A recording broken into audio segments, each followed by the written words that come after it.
सभी मित्रों को नमो नमः। मित्रों, आज की इस वीडियो में जैसा कि आप स्क्रीन पर देख पा रहे हैं, हम मासिक परीक्षा महानवंबर 2022 विषय संस्कृत कक्षा 10 के प्रश्न पत्र को हल करने जा रहे हैं। मित्रों, यह प्रश्न पत्र उत्तराखंड बोर्ड का है और सहमुशी जो पुस्तक है उससे लिया गया है। कुछ इसमें व्याकरण के प्रश्न हैं, तो आइए प्रश्न को देखते हैं। प्रश्न पत्र में क्या क्या पूछा गया है। सबसे पहले सामान्य निर्देश दिए गए हैं। सर्वे प्रश्न अनिवार्य, सभी प्रश्न अनिवार्य हैं और प्रश्नानाम सम्मुखे अंका प्रदत्ता, प्रश्नों के सम्मुख जो है अंक दिए गए हैं। आप देख लीजिए, प्रश्नों के सामने अंक दिए गए हैं। हमारे पास पहला प्रश्न है मित्रों, पहले प्रश्न की ओर चलते हैं। प्रश्न संख्या 1 कहता है संधिम कुरुत, संधि करनी है, इनको जोड़ करके लिखना है। क है को धन अपि, ख है वने धन अस्मिन। अब इनको बराबर करके क्या आएगा ये आपको लिखना है। तो आइए उत्तर पे चलते हैं। जो मैंने उत्तर तैयार किए हैं उसको आप देख लीजिए। यहाँ पर ये संधि करके ये हो जाएगा इनका, यहाँ से आप उत्तर देख पा रहे होंगे। संधि करके क्या हो जाएगा, को प्लस अपी से बनेगा को अपी, ऐसे वाला अ बन जाएगा। अंग्रेजी के एस की तरह का जो है ये अ बन जाएगा। आप देख पा रहे होंगे अंग्रेजी के एस की तरह का ये अ है, इसको अ बोलते हैं संस्कृत में। तो ये को अपी एक नया शब्द बन करके तैयार होगा। तो इस प्रकार ये संधि हो जाएगी। संधि माने जोड़ के लिखना। अब आता है दूसरा जो शब्द है वो है वने अस्मिन। वने और अस्मिन शब्द से मिलकर बना है वने प्लस अस्मिन। अब इसमें भी जो ये अ है, जो अ है ये अ अंग्रेजी के एस की तरह ये अ यहाँ पर बन जाएगा। तो वने अस्मिन इसको जोड़ करके पूर्व रूप संधि के समान आप इसको क्या करेंगे, वने अस्मिन जोड़ करके इस प्रकार से लिख देंगे। अब आता है प्रश्न संख्या 2 मित्रों। क्या आता है, प्रश्न संख्या 2 पे चलते हैं। प्रश्न संख्या 2 में मित्रों क्या है कि प्रत्यय पूछा गया है। ये है हमारे पास प्रश्न संख्या 2। अब यहाँ पर देखिए प्रश्न है अधोलिखितेषु पदेषु, नीचे लिखे गए पदों में प्रत्ययम लिखत, प्रत्यय लिखना है इनका। जैसे कि नर्तकी शब्द है, नर्तकी में कौन सा प्रत्यय होगा बराबर करके आगे लिख सकते हैं, और करणीयम में कौन सा प्रत्यय होगा बराबर करके आगे लिख सकते हैं। तो मैं इसको भी आपको करके यहाँ पर दिखा देता हूँ।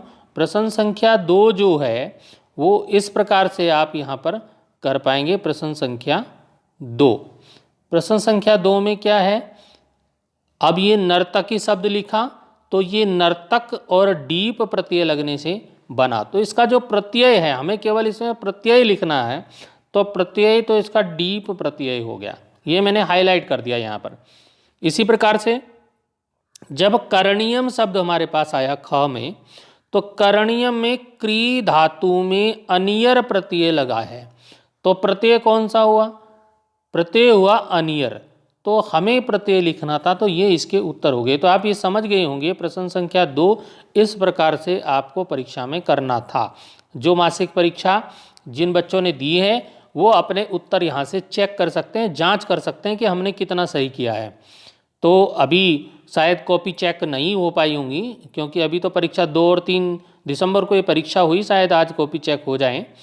तो मैंने तो अपने विद्यालय की कॉपी चेक कर ली हैं, लेकिन बहुत से विद्यालयों में अभी कॉपी चेक नहीं हो पाई होगी। तो आप जब कॉपी आपके पास आए तो ज़रूर अपने उत्तर इस वीडियो से चेक कर लीजिएगा। अब आता है प्रश्न संख्या 3। प्रश्न संख्या 3 जो है वो है अधोलिखितेषु वाक्येषु, नीचे लिखे गए जो वाक्य हैं उनमें वाच्य परिवर्तन कृत्वा लिखा। तो उनको वाच्य परिवर्तन करके तब उनको लिखना है। अब जैसे वाक्य हमारे पास है शह पत्रम लिखति, वह पत्र लिखता है। अब इसको वाच्य परिवर्तन कर देना है। इसका वाच्य आपने हिंदी में भी पढ़े होंगे, अकृतवाच्य, कृतवाच्य, कर्मवाच्य, भाववाच्य। तो उसी प्रकार से संस्कृत में भी वाच्य होता है। तो वाच्य किस प्रकार से इसको वाच्य बदलें, कैसे इन वाक्यों का वाच्य परिवर्तन करें, तो मैंने यहाँ पे कर रखा है, आप देख लीजिए। और कैसे करें उसके लिए मैं अलग से वीडियो बनाऊंगा, उसमें आप देख लीजिएगा कैसे हम परिवर्तन कर सकते हैं। तो मया भोजनम क्रियते, इसका किस प्रकार से हो सकता है। तो आइए प्रश्न संख्या 3 के उत्तर पर चलते हैं। तो प्रश्न संख्या 3 का जो उत्तर है वो आप देख लीजिए।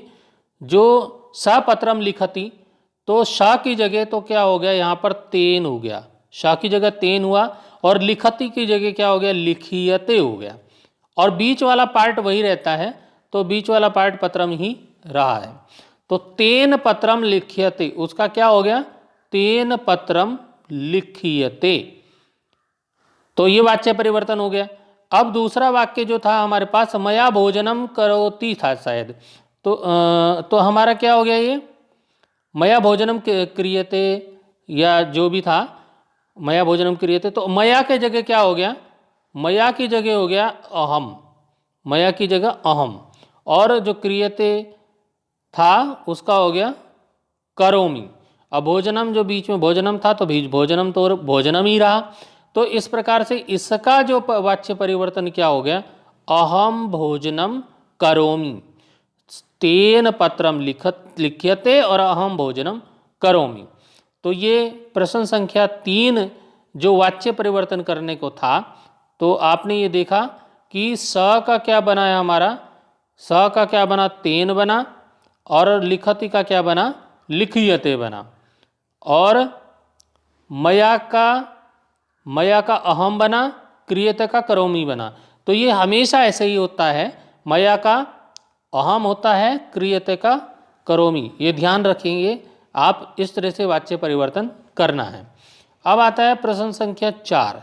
प्रश्न संख्या 4 में मित्रों क्या है कि समास विग्रह करना है, ये भी परीक्षा में आता है और बोर्ड में भी आता है। तो समास विग्रहम कुरुत, समास विग्रह करना है। क है नीलकंठा, नीलकंठा का समास विग्रह बराबर करके आगे लिख दीजिए, इसी के पेपर में नहीं, कॉपी में। अब दूसरा ख आया प्रतिदिनम, तो इससे आगे लिख दीजिए नीलकंठा, नीलकंठ बोलते हैं भगवान शिव जी का नाम है, भगवान शिव का नाम है नीलकंठा।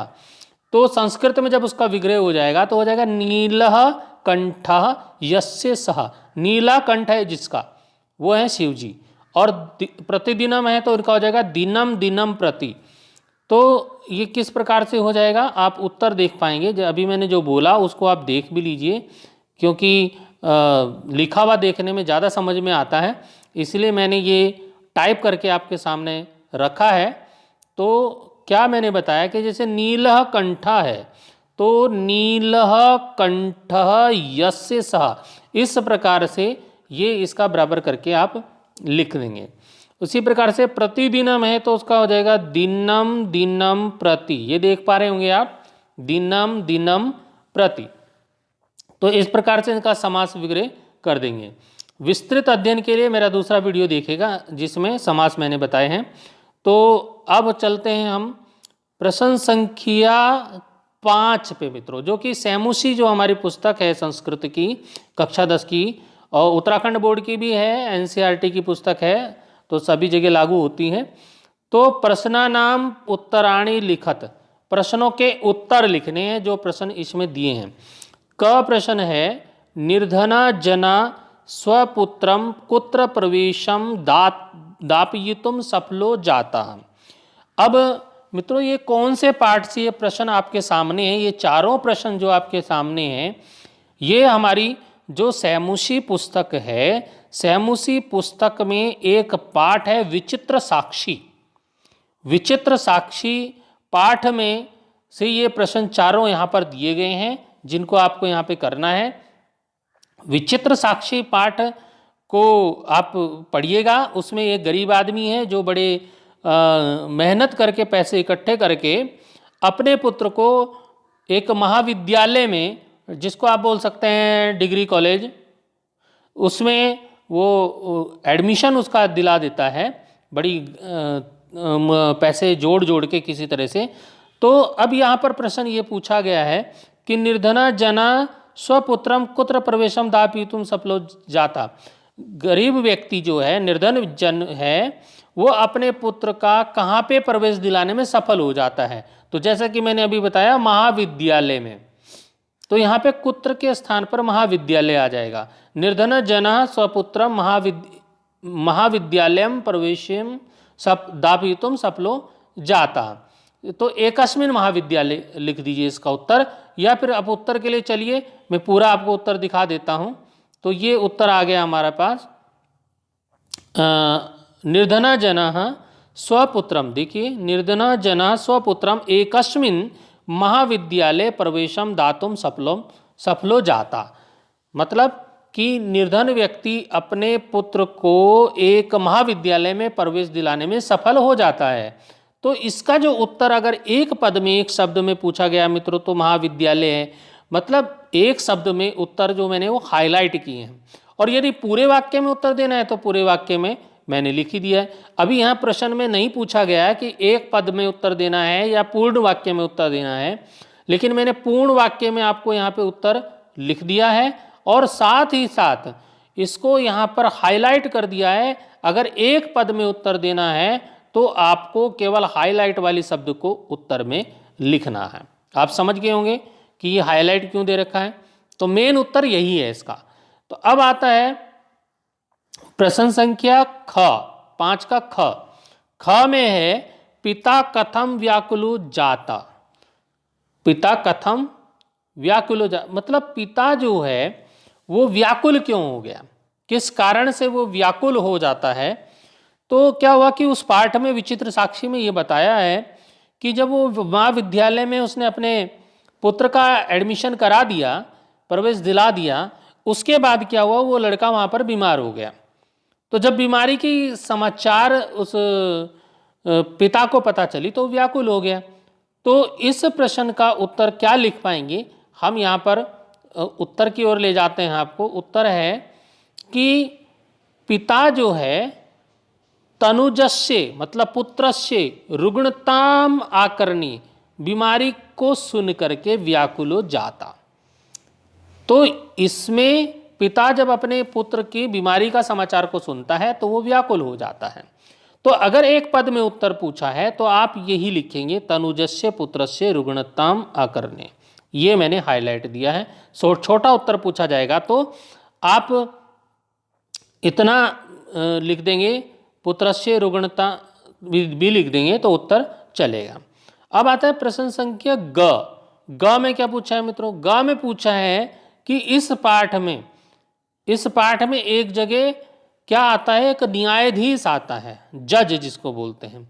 वो न्यायाधीश कौन था, न्यायाधीश का नाम बताना है इस पाठ में। विचित्र साक्षी में जो न्यायाधीश था मित्रों वो था बंकिम चंद्र चटर्जी, उस समय न्यायाधीश थे। तो नाम सुना होगा आपने बंकिम चंद्र चटर्जी। तो हम यहाँ पर पाठ में उनका नाम केवल बंकिम चंद्र दिया है, तो यहाँ पर हम लिख देंगे न्यायाधीशा बंकिम चंद्र आसीत, न्यायाधीश बंकिम चंद्र थे। अब यहाँ पर बंकिम चंद्र एक शब्द में उत्तर पूछा है तो आप केवल बंकिम चंद्र लिखिएगा। अब आता है अंतिम प्रश्न जो इस टेस्ट का, ये जो मासिक परीक्षा हुई इसको मासिक मंथली टेस्ट भी हम बोलते हैं। तो ये जो मंथली टेस्ट का अंतिम जो प्रश्न है वो है मित्रों कि पिता बस यानम विहाय पदातिरेव किमर्थम प्राचलत। पिता बस को छोड़ करके पैदल ही क्यों चल दिया, मतलब बस में जा सकता था वो लेकिन बस में नहीं गया, पैदल ही चल दिया। तो क्या कारण था कि वो बस को छोड़ दी उसने और पैदल गया। तो मित्रों जैसा कि मैंने बताया कि इसमें जो पिता है वो बहुत गरीब है इस पाठ में, और जो कुछ भी उसके पास पैसा था उस पैसे को उसने सारा लगा दिया था बच्चे को, अपने बच्चे का एडमिशन कराने में, महाविद्यालय में एडमिशन कराने में लगा दिया था। अब उसके पास पैसे की बहुत तंगी थी, अति गरीब जिसको बोलते हैं, तो बहुत ज़्यादा गरीब था। उसके पास किराए के भी ढंग से पैसे नहीं थे। तो इसलिए वो बस यान को छोड़ करके पैदल ही अपने बच्चे को देखने के लिए, अपने बेटे की बीमारी को का हालचाल जानने के लिए वो महाविद्यालय की ओर चल दिया, और जो कि महाविद्यालय बहुत दूर था, बहुत पुरानी बात है ये। तो इसका उत्तर हम कैसे लिख सकते हैं, परम अर्थकार्षीण पीड़िता, मतलब बहुत ज़्यादा धन की कमी से पीड़ित, कमी थी उसके पास धन की। सबसयानम विहाय, वो बस यान को छोड़ करके पदातिरेव, पैदल ही प्राचलत चल दिया। तो ये थे मित्रों हमारे जो मासिक परीक्षा महानवंबर मंथली टेस्ट जो हमारा था कक्षा 10 संस्कृत का, इस प्रश्न पत्र को हमने यहाँ पर हल किया। मैं उम्मीद करता हूँ कि इस प्रश्न पत्र को जो हमने हल किया, इस वीडियो को आप देखेंगे तो निश्चित रूप से आपको कुछ ना कुछ सहायता जरूर मिलेगी। तो इस प्रकार के वीडियो आप जरूर देखें, क्योंकि आने वाली बोर्ड परीक्षा में आपको हर तरीके के प्रश्नों उत्तरों के लिए तैयार रहना है। आप तैयारी अभी से प्रारंभ कर दीजिए। ये मत सोचिए कि अभी बहुत समय है और हम तैयारी कर लेंगे। अभी से आप हर प्रकार के प्रश्नों को देखते रहिए, तभी आप अच्छे अंक प्राप्त कर पाएंगे। मेरी शुभकामनाएं आपके साथ हैं। फिर मिलेंगे अगले वीडियो में। धन्यवाद।